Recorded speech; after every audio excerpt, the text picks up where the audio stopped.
चलो बच्चों, ये बहुत ही इंपॉर्टेंट क्वेश्चन है ना, बहुत। और इस चैप्टर का मेरे हिसाब से सबसे अच्छा क्वेश्चन है ये। ठीक है, तो बहुत आसान से हम लोग समझेंगे पूरे कॉन्सेप्ट को। देखिए क्या बोल रहा है। The angle of elevation of a cloud from a point 60 metre above surface of water of a lake is 30 degree and the angle of depression of its shadow in water of lake is 60 degree. Find the height of cloud from the surface of water. इसको हिंदी में पहले समझ लेते हैं। बोल रहा है क्या कि सी सरफेस से एक 60 मीटर ऊंचाई से, है ना। देखिए यहाँ पे ये मान लीजिए ये पानी है, ये क्या है, पूरा पानी, ये सी है। ठीक है, ये पूरा पानी है इधर।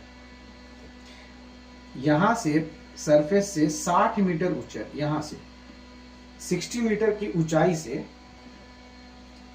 ठीक है, यहां से ये वाला डिस्टेंस कितना है, ये बोल देते हैं हम लोग ए बी।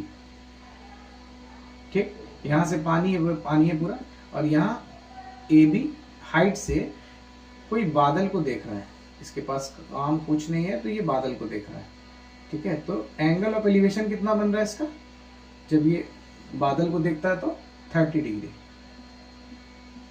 ठीक, बादल को देख रहा है तो एंगल ऑफ एलिवेशन कितना बन रहा है इसका, 30 डिग्री। फिर क्या बोल रहा है, जब इसके शैडो को देखता है तो उसका शैडो कहाँ बनेगा, पानी में, है ना। अब ये देखिए पानी यहाँ से स्टार्ट है, तो ये जो पानी का लेयर है ये कैसा बिहेव करेगा, ये as a plane mirror behave करेगा। हम लोग प्लेन मिरर में पढ़े हैं कि भाई मिरर से जितना दूर ऑब्जेक्ट होगा, तो ये 60 मीटर हो गया यहाँ तक, यहाँ से लेके यहाँ तक 60 मीटर, क्योंकि ये 60 मीटर है। इसको मान लेते हैं एच, है ना, ए बी इसको नाम देते हैं सी।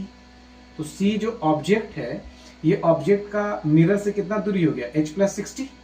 तो इसका इमेज भी मिरर में कहाँ बनेगा, h प्लस 60 दूरी पे बनेगा ना, जितना दूर है ये। तो ये कहीं यहाँ आके इसका क्या बन गया, इमेज बन गया। तो जब इसके इमेज को देखता है तो क्या बना, एंगल ऑफ डिप्रेशन कितना का, 60 डिग्री का, है ना। ए बी सी, इस पॉइंट को क्या मान लेते हैं, डी। सिंपल प्लेन मिरर वाला कॉन्सेप्ट है।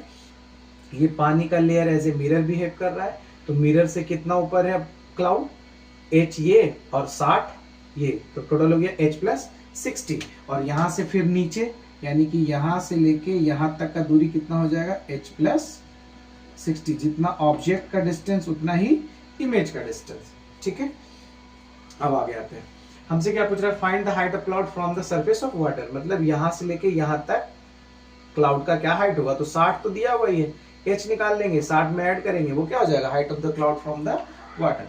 तो पहले हम लगाते हैं ट्रायंगल ए, इसका नाम दे देते हैं ए बी सी डी, इसको बोल देते हैं ई। इंट्रायंगल ए ई सी, है ना, इंट्रायंगल ए ई सी 30 डिग्री है, तो हो जाएगा tan 30 बराबर h अपॉन ए को हम लोग x बोल देते हैं, तो कितना हो जाएगा x। tan 30 कितना होता है, 1/√3, तो हो गया h अपॉन x। x का वैल्यू कितना आ गया, h√3 आ गया। अब आते हैं triangle A E D.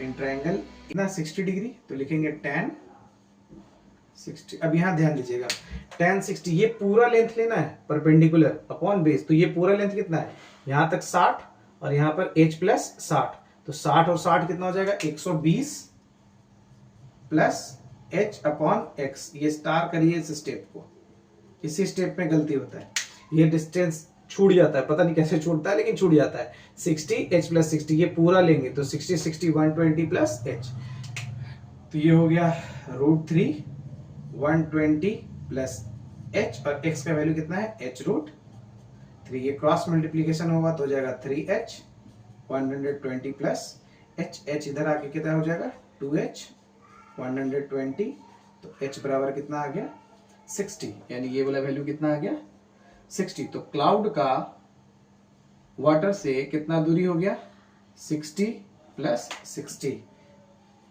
60 plus 60 कितना हो गया, 120 मीटर, है ना। ये हाइट एंड डिस्टेंस का टोटल 19 क्वेश्चन है, तो इससे बाहर क्वेश्चन नहीं आने वाला, है ना। तो अच्छे से प्रैक्टिस करिए इससे रिलेटेड जितना भी क्वेश्चन है। नेक्स्ट हम लोग ट्रिग्नोमेट्री आइडेंटिटी से क्वेश्चन सॉल्व करेंगे, ठीक है। तो बने रहिए साथ में। ओके बच्चों, बाय।